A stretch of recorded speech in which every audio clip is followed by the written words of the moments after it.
Dans le logiciel Paint.net, une fois que vous aurez importé par exemple une image dans l'un de vos documents, sachez que vous allez pouvoir à tout moment le transformer de façon à pouvoir la redimensionner, lui appliquer des effets de symétrie ou encore des effets de rotation. Donc en effet, je souhaiterais ici réaliser une petite composition, une petite mise en page, avec ici une image que je retrouve en arrière-plan, et je souhaiterais maintenant insérer une nouvelle image à l'intérieur. Donc pour ce faire, je me rends tout simplement dans le menu Calque, je retrouve alors ici Importer à partir d'un fichier, et je peux maintenant sélectionner l'image que je souhaite importer. Donc pour cela, je peux me rendre par exemple sur mon bureau, je retrouve ici cette petite image qui est détourée, et je clique sur Ouvrir après l'avoir sélectionnée pour l'importer directement à l'intérieur. J'ai ici mon image qui vient d'être importée, comme vous pouvez le voir, et donc par conséquent, comme elle est un petit peu plus large que l'image de mon arrière-plan, j'ai ici un bord blanc qui est venu se rajouter. Alors cette image est un petit peu trop grande à mon goût, je peux dans un premier temps décider de la redimensionner, donc la première chose à faire va être de réaliser un zoom avant pour éviter ici que les petits panneaux sur les côtés me gênent.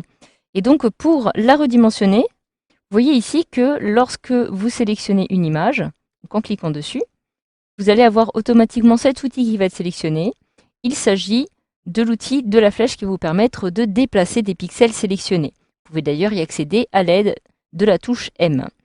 Automatiquement, lorsqu'une image est sélectionnée, vous avez sur les côtés différentes petites poignées qui vont vous permettre ici de redimensionner votre image.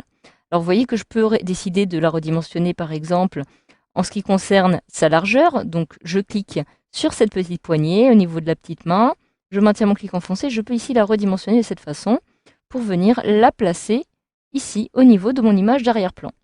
Alors le problème c'est que j'ai actuellement redimensionné uniquement un seul côté. Pour redimensionner cette fois-ci la hauteur, je procède de la même façon avec la poignée du bas.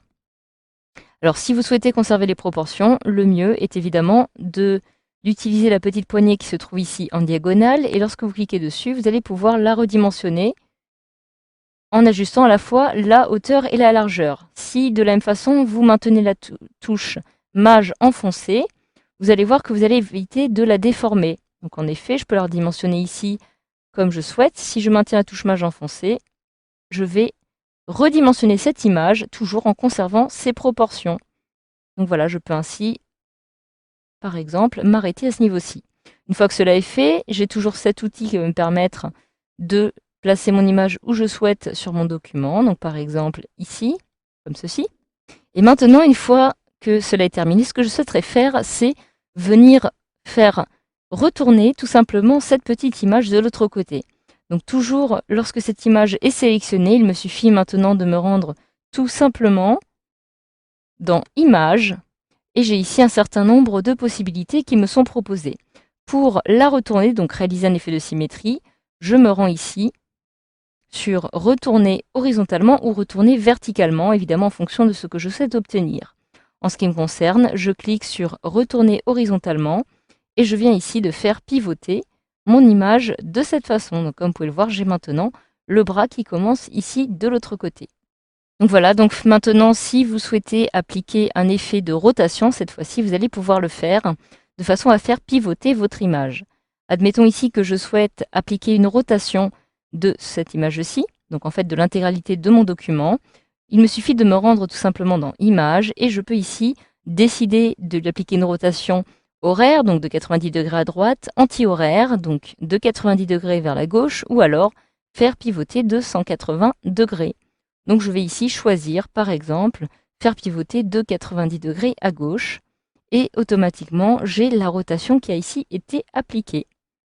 Donc voilà, c'est en effet très simple, et grâce à tous ces éléments, vous allez pouvoir, à partir du menu Images, décider de redimensionner très facilement votre image. Vous pouvez aussi cliquer sur Redimensionner, ce qui vous permettra de faire apparaître une petite boîte de dialogue pour venir redimensionner comme bon vous semble, et donc au pixel près, l'élément de votre choix. Donc en spécifiant ici sa largeur, sa hauteur, en veillant bien à conserver les proportions, et en cliquant par la suite sur OK. Vous pourrez aussi, de la même façon, décider d'appliquer une symétrie en retournant horizontalement ou verticalement votre image, et enfin, lui appliquer des effets de rotation. Donc voilà, je peux maintenant cliquer en dehors, et grâce à ce module de formation, vous savez maintenant comment transformer un objet dans votre logiciel paint.net.